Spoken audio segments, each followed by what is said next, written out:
আসসালামু আলাইকুম। কেমন আছেন সুপ্রিয় দর্শক? নিশ্চয়ই ভালো আছেন। আমার গতকালকের ভিডিওতে আপনারা নিশ্চয়ই দেখেছেন আমি আর আপনাদের ভাইয়া গাজীপুরের উদ্দেশ্যে রওনা হয়েছি। তো পথে যেতে যেতে অনেক বৃষ্টি হচ্ছিল আর ওই সময়টা ছিল জুম্মার সময়। তাই আপনাদের ভাইয়া পঙ্খিরাজটা এক জায়গায় পার্কিং করলো আর সেই সময়ে নামাজ আদায় করে নিল। আর আমি অপেক্ষা করছিলাম। অপেক্ষা শেষে আমরা আবারও আমাদের গন্তব্যের উদ্দেশ্যে রওনা হলাম। কিন্তু বৃষ্টি পড়েই যাচ্ছে, টিপ টিপ টিপ টিপ বৃষ্টি। আপনাদের ভাইয়াকে বললাম, আর কোথাও থামতে হবে না, এখন তুমি সোজা যেতে থাকো, বৃষ্টি যদি হয় তাহলে আমরা ভিজবো। এই যে রাস্তাগুলো দেখতে পাচ্ছেন, এই রাস্তাগুলো আমার অসম্ভব ভালো লাগার রাস্তা। আমি যখনই এই রাস্তা দিয়ে যাই তখনই এরকম ক্যামেরা অন করে রাখি, আর এই ক্যামেরাটা একদম বাসা পর্যন্ত আমার অন থাকে। এই জায়গাটার নাম হচ্ছে ফাউকাল। আমরা অবশ্য মেন রোড দিয়ে আসিনি, আমরা ভিতর দিয়ে এসেছি। আমাদের বাসা হচ্ছে রামপুরা।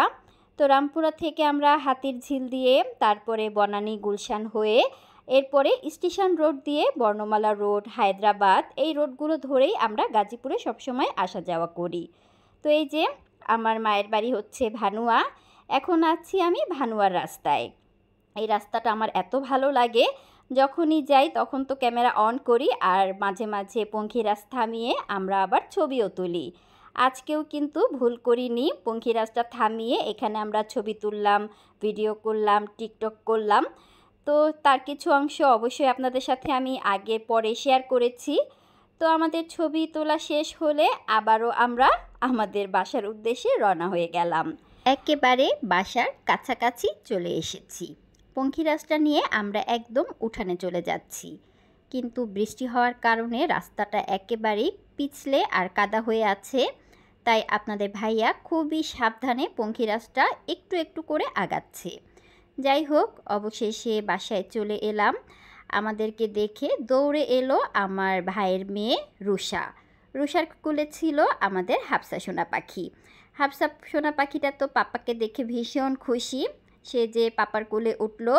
আর আমাদের রুষামণি আবার দৌড়ে এলো আমাকে ধরতে। রুষা হচ্ছে আমার ছোট ভাইয়ের একমাত্র মেয়ে। আমরা হলাম 4 বোন 1 ভাই। আজকে এখানে আমরা 5 ভাই বোনই আছি। আমার ছোট বোন এসেছে, বড় বোন এসেছে, এটা হচ্ছে আমার মেজ বোনের বাসা। আমি এসেছি আর আমার ভাইও এসেছে। তো সবাই একসাথে এসেছি, যেন একটা চাঁদের হাট বসেছে।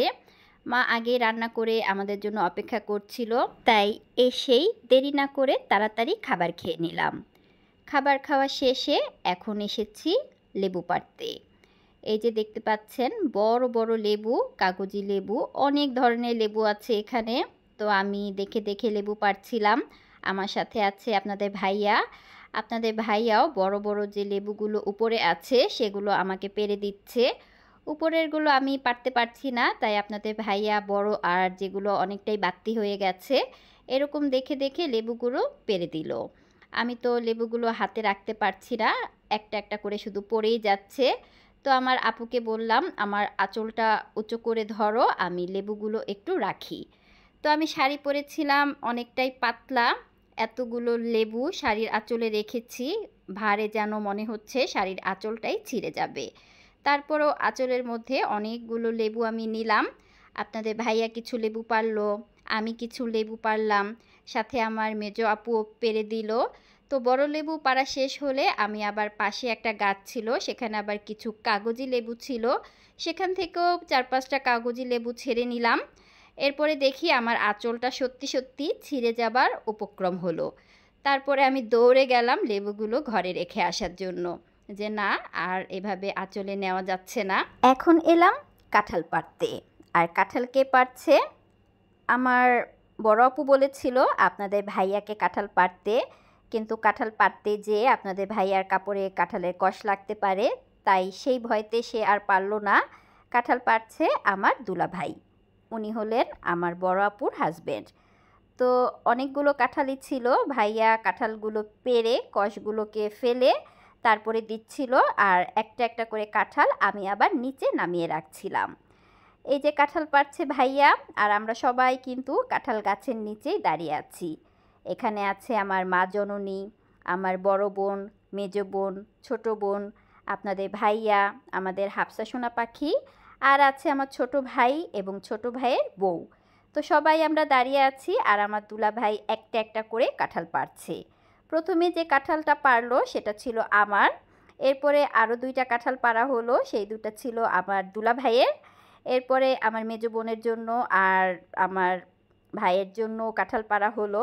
এই কাঁঠাল গাছটা আমার মায়ের হাতে লাগানো আর আমার ভাইয়ের জায়গাতে লাগানো, তার মানে কাঁঠাল গাছটা হচ্ছে আমার ছোট ভাইয়ের।